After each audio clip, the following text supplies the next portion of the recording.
చేశాడు. అడ్డగోలుగా ఆయన చెప్పినవన్నీ అబద్ధాలని చెప్పి ప్రజలందరూ కూడా నమ్మేట్టుగా, ప్రజలందరికీ కనిపించేట్టుగా చంద్రబాబు నాయుడు అనే వ్యక్తి ప్రజలను మోసం చేశాడు అన్నది తెలిసేట్టుగా ఆ తర్వాత 2019 ఎన్నికలు వచ్చేసరికి ఏకంగా చంద్రబాబు నాయుడు అనే వ్యక్తికి డిపాజిట్లు కూడా దక్కని అందువనమైన పరిస్థితులకి పోయాడు. 2019లో మనం అధికారంలోకి వచ్చినాం.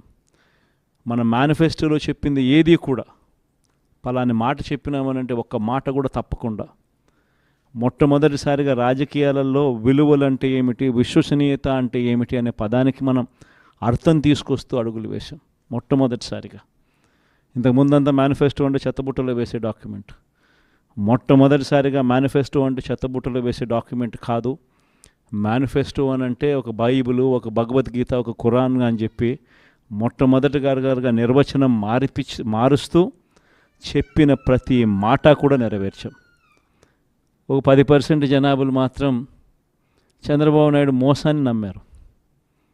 చంద్రబాబు నాయుడు క్యాంపెయినింగ్ ఇంటింటికి పోయినప్పుడు వాళ్ళ ఎమ్మెల్యేలు చేసిన క్యాంపెయిన్ పిల్లలు కనపడితే నీకు 15,000, నీకు 15,000, నీకు 15,000, నీకు 15,000 సంతోషమా అని అడిగే క్యాంపెయిన్.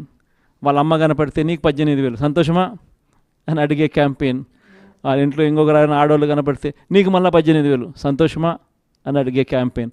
వాళ్ళ ఇంట్లో ముసలోళ్ళు ఎవరైనా బయటకు వస్తే నీకు నెలకు 4,000 పెన్షన్ సంతోషమా అని అడిగే క్యాంపెయిన్. ఈ క్యాంపెయిన్తో, ఈ మోసంతో, ఈ ఆశతో ఓ 10% జనాదులు మన దగ్గర నుంచి దూరం అయ్యారు. కానీ మళ్ళీ ఏమైంది? మళ్ళీ చంద్రబాబు నాయుడు పాలన వచ్చింది. మళ్ళీ ఇదే చూస్తూ ఉన్నాం. ఈరోజు 22 నెలలు అయిపోయింది. స్కూళ్ళు తెరిచినాయి, పిల్లలు బళ్ళకు పోతూ ఉన్నారు. కనీసం జగనే ఉంటే కనీసం అమ్మఒడి కింద 15,000 ఈ పాటికి జగన్ ఉంటే వేసి ఉండేవాడు. ఆ 15,000 బాయా, ఈయన నీకు 15,000, నీకు 15,000, నీకు 15,000 అని ఇస్తానని చెప్పి అది బాయా. వ్యవసాయ పనులు ముమ్మరంగా సాగుతూ ఉన్నాయి. జగనే ఉంటే రైతు భరోసా కింద 13,500 చేతిలో పడేది. జగనే ఉంటే చంద్రబాబు వచ్చాడు, 20,000 ఇస్తానన్నాడు. ఆ 13,500 బాయా, ఆ 20,000 బాయా.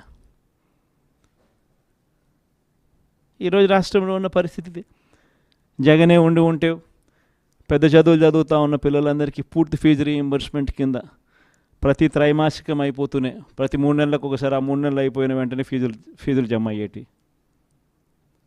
ఇప్పుడు జనవరి, ఫిబ్రవరి, మార్చి త్రైమాసికానికి సంబంధించి ఫీజులు ఎగిరిపోయినాయి. మామూలుగా జగనే ఉండుంటే మేలో పడి ఉండేటివి. అది బాయా.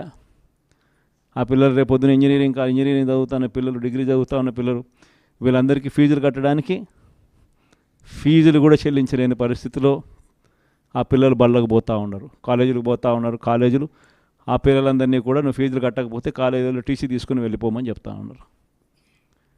వసతి దీవెన ఎగిరిపాయి. ఏప్రిల్లో జగనే ఉండుంటే వసతి దీవెన కింద ప్రతి తల్లికి సహాయం అందేది ఆ పిల్లాడు చదువుల కోసం. అది ఎగిరిపాయి. పొదుపు సంఘాలకు, చెల్లెమ్మలకు అందరికీ ఏప్రిల్లో 0 వడ్డీ డబ్బులు పడేటివి. అది ఎగిరిపోయి. నేను చెప్పేది ఒకటే చెప్తా ఉన్నాను. ఏదైనా కూడా మోసం, అబద్ధాలు, అధర్మంతో చేసే ఏ పాలనైనా కూడా ఎక్కువ రోజులు ఉండదు. మనం చేసింది ఏదైనా కూడా ఈరోజు తలెత్తుకొని పోగలుగుతాం. తలెత్తుకొని గర్వంగా ప్రతి ఇంటికి పోగలుగుతాం. ఏదైనా కానీ మాట చెప్పింది జగన్ కాలంలో, వైఎస్ఆర్ కాంగ్రెస్ ప్రభుత్వంలో చేసినాము అని చెప్పి గర్వంగా తలెత్తుకొని పోగలుగుతాం. అది మనకున్న సర్టిఫికెట్. కానీ ఇదే చంద్రబాబు నాయుడు మనుషులు, చంద్రబాబు నాయుడుకి సంబంధించిన లీడర్లు, చంద్రబాబు నాయుడుకి సంబంధించిన ఎంపీటీసీలు, చంద్రబాబు నాయుడుకి సంబంధించిన జెడ్పీటీసీలు ప్రజల్లోకి పోగలుగుతారా? ప్రజల్లోకి వాళ్ళు పోతే ఏమైందయ్యా సూపర్ 6, ఏమైందయ్యా సూపర్ 10లు, ఏమైందయ్యా నువ్వు ఇచ్చిన మాటలు అని చెప్పి అడిగితే సమాధానం చెప్పుకోలేని పరిస్థితుల్లోనే తన మొత్తం క్యాడర్ కూడా అయిపోతుంది. అది వాళ్ళకు మనకు ఉన్న తేడా.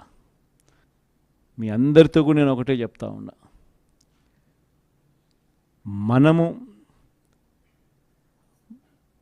ప్రవర్తించే తీరు మార్గదర్శకంగా ఉండేట్టుగా, గొప్పగా ప్రజల్లోకి మనం నిలబడేట్టుగా మనం ప్రవర్తించే ప్రతి అడుగు కూడా మనం వేద్దాం.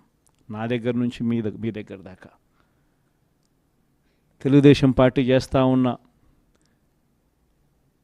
ఈ కొనుగోలు కార్యక్రమాలు కానీ, ఈ ప్రలోభాలు పెట్టే కార్యక్రమాలు కానీ, వీటి ఎవ్వడికి కూడా దయచేసి లొంగకండి. నేను ఒకటి చెప్తా ఉన్నా. జగన్ పలావ్ పెట్టినాడు, చంద్రబాబు బిర్యానీ పెడతానన్నాడు. చంద్రబాబు నమ్మి ఓటేసినారు. బిర్యానీ బాయా పలావ్ బాయా లాస్ట్కు పస్తు పండుకోవాల్సిన పరిస్థితి. చంద్రబాబును నమ్ముకుంటే ఎక్కడైనా ప్రజలైనా అంతే, నాయకులైనా అంతే. ఇంతకుముందు మన పార్టీ నుంచి 23 మంది ఎమ్మెల్యేలను తీసుకున్నారు, 3 ఎంపీలను తీసుకున్నారు. ఆ 23 మంది ఎమ్మెల్యేలలో ఎంతమంది టికెట్లు ఇచ్చినాడు?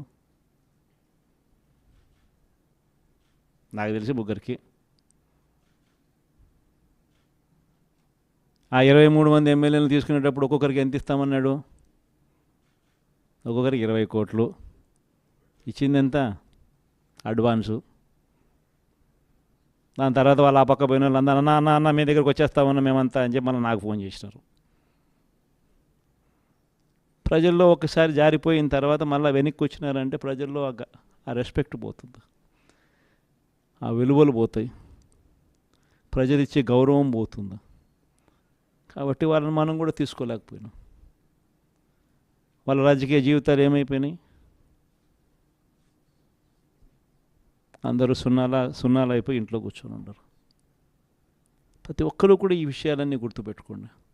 రాజకీయాలలో ఎప్పుడు షార్ట్ కట్ ఉంటుంది, లాంగ్ కట్, దూరం దారి ఉంటుంది, షార్ట్ కట్ ఉంటుంది. షార్ట్ కట్ ఎప్పుడు తీసుకోవద్దండి. రాజకీయాలలో ఏ రోజైనా కూడా నిలబడాలి అని అంటే, ప్రజల మన్ననలు ఉండాలి అని అంటే, ప్రజల్లో గౌరవం ఉండాలి అని అంటే, కష్టమైనా కూడా మనం తీసుకునే దారి విలువలతో కూడిన దారి, విశ్వసనీయతతో కూడిన దారి తీసుకోవాలి. ఇదే నేను పాటిస్తాను. నేను మీ అందరి దగ్గర నుంచి కూడా ఇదే ఉండాలని ఆశిస్తాను.